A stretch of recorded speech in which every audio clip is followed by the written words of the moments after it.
तो दोस्तों most welcome मेरे नए वीडियो के अंदर आज हम बात करने वाले हैं मल्लिका शेरावत को लेकर। आप सभी जानते हैं कि जब मल्लिका शेरावत बॉलीवुड के अंदर आई थी तो भाई तहलका मचा दिया था। जी हाँ दोस्तों, अपने किसिंग सीन को लेकर, अपने सेक्सी सीन को लेकर उन्होंने बॉलीवुड के अंदर हंगामा मचा दिया था। लेकिन काफ़ी लंबे समय से भाई आपको पता है कि मल्लिका शेरावत बॉलीवुड से गुम भी हो गई है। यानी कि जब वो बॉलीवुड के अंदर आई तो उसने बहुत ही ज़्यादा भाई सुर्खियाँ बटोरी थी, लेकिन बेसिकली 2015 के बाद वो बॉलीवुड से दूर हो गई है। और आजकल की जनरेशन तो शायद मल्लिका शेरावत को भाई जानते भी नहीं होंगे, क्योंकि जितनी तेज़ी से उन्हें पॉपुलैरिटी मिली उतनी तेज़ी से बिल्कुल उनकी जो पॉपुलैरिटी वो समाप्त हो गई।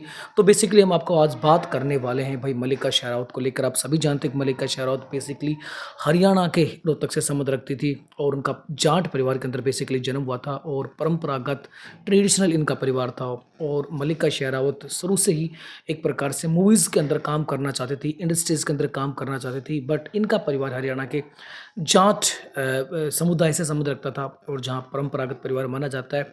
और इनका जो परिवार था वो काफ़ी खिलाफ था कि वो मूवीज़ के अंदर काम करें। और उसके बाद इनका फादर का ट्रांसफ़र भाई दिल्ली हो जाता है, जहाँ ये दिल्ली जाती है और अपनी अपनी जो कॉलेज की शिक्षा है वो दिल्ली का जो फेमस कॉलेज है मिरांडा हाउस ऑफ कॉलेज, वहाँ से ये कंप्लीट करती है। और जब ये मिरांडा हाउस ऑफ कॉलेज से अपनी स्टडी करी थी उसी दौरान ये इसको इनको इंटरेस्ट हो जाता है मॉडलिंग के। सो भाई ये उस समय मॉडलिंग भी करने लग जाती है और उसके बाद ये अपना सामान पैक कर कर मुंबई पहुंच जाती है।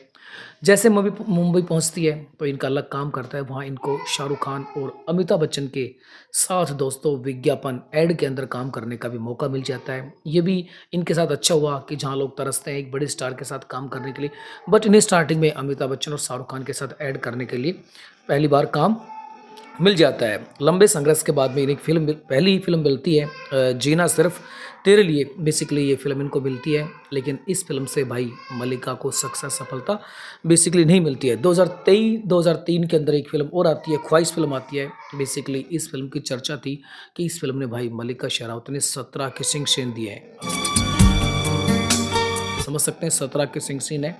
इस वजह से बेसिकली इस फिल्म का प्रचार प्रमोशन किया गया था और काफ़ी सारी ऑडियंस इनके किसिंग सीन की वजह से थिएटर में पहुंची। और लेकिन इन सब के बावजूद भी जो है फिल्म को ज़्यादा सक्सेस नहीं मिली। हालांकि मल्लिका के काम की सभी ने तारीफ़ की और इनके काम की सभी ने तारीफ़ की कि भाई मल्लिका ने बेसिकली अच्छा काम किया है। लेकिन इसके साथ ही जो सबसे ज़्यादा मुद्दा बना रहा वो बना रहा भाई इनके किसिंग सीन, जो कि कुल मिलाकर 17 किसिंग सीन थे। अब 17 किसिंग सीन उन्होंने दे दिए थे तो आप जानते हैं कि तहलका मच गया था कि भाई एक ऐसी ऐसी अभिनेत्री आई जिसने 17 किसिंग सीन दे डाले हैं, तो बहुत बड़ी बात है दोस्तों।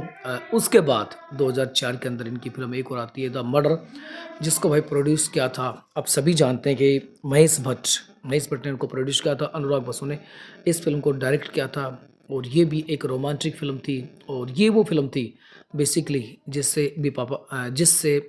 मल्लिका शेरावत को एक पहचान मिली थी। तो पहचान दिलाने का काम बेसिकली मर्डर फिल्म के नहीं किया था। इसके बाद उन्होंने ये इंडिया के अंदर नहीं रुकी, उनको अंतर्राष्ट्रीय पहचान में मिली और द मिथ नाम की एक मूवी थी। जी हाँ दोस्तों, जैकी चैन के साथ ये मूवी आई थी। इसका हॉलीवुड फिल्म थी, लेकिन इसके अंदर भी काम करने का मौका मिला। और जबकि इस फिल्म के लिए करीना बिपाशा जैसे हीरोइन ने भी ऑडिशन दिया था, लेकिन यहाँ सेलेक्ट किया गया, चुना गया तो भाई इन्हीं को चुना गया। इसके बाद भी इनकी बहुत सारी मूवीज़ आई, जैसे प्यार के साइड इफ़ेक्ट, गुरु जैसी मूवी आई जिनमें इनके काम की तारीफ हुई और एक एवरेज कलेक्शन करने वाली ये फिल्म साबित हुई। उसके बाद आपको पता है कि हिमेश रेशमिया भी अपने एक्टिंग करियर के अंदर आ रहे थे और हिमेश रेशमिया अपनी फिल्म लेके आ रहे थे आपका सुरूर, जिसमें इन्हें सिर्फ 10 मिनट का रोल प्ले करना था। और भाई 10 मिनट के लिए इन्होंने सिर्फ 1.5 करोड़ का चार्ज किया था, 1.5 करोड़ का चार्ज और 10 मिनट का रोल। तो दोस्तों ये इनका एक बहुत बड़ा हम चार्ज कह सकते हैं। 2015 के अंदर इंडस्ट्री पॉलिटिक्स नाम की फिल्म आई थी और उसके बाद से लगातार ये बॉलीवुड से गायब हैं। 2015 के बाद इंतज़ार कर रहे हैं कि वो वापसी करे। प्रेजेंटली अभी वो यूएसए अमेरिका कर रही हैं, तो अक्सर अमेरिका और भारत के थ्रू ट्रैवल करती रहती हैं। लेकिन भाई अगर हम बात करें फिल्मों को लेकर, अभी उनका हाल ही में उन्होंने एक इंटरव्यू दिया था। उन्होंने कहा था कि किसी भी हीरोइन के लिए बॉलीवुड की फिल्मों के अंदर वापसी करना बड़ा डिफिकल्ट टास्क है, कम से कम कास्टिंग काउच से उसे गुजरना पड़ता है। ये भी इनके तो मैंने पहले कहा कि वो मल्लिका हमेशा अपनी बात एक अलग तरीके से कहने के लिए जानी जाती है। उन्होंने कहा कि अगर आपको इंडस्ट्री के अंदर वापसी करनी है तो कास्टिंग काउच से गुजरना ही पड़ेगा, इसके अलावा कोई दूसरा रास्ता नहीं है। तो ये जो बयान है कास्टिंग काउच वाला काफ़ी सस्पेंशंस और काफ़ी थ्रिलर पैदा करने वाला बयान है और कंट्रोवर्शियल भी बयान है जो और काफ़ी सारे ऐसे आरोप भाई बॉलीवुड के ऊपर लगते रहते हैं। तो मल्लिका शेरावत जो एक छोटे से शहर से निकल कर और एक अंतर्राष्ट्रीय स्तर तक पहचान बनाई और उनमें काफ़ी सारे बोल्ड सीन लुक भी उनके द्वारा दिए गए, काफ़ी किसिंग सीन भी दिए गए।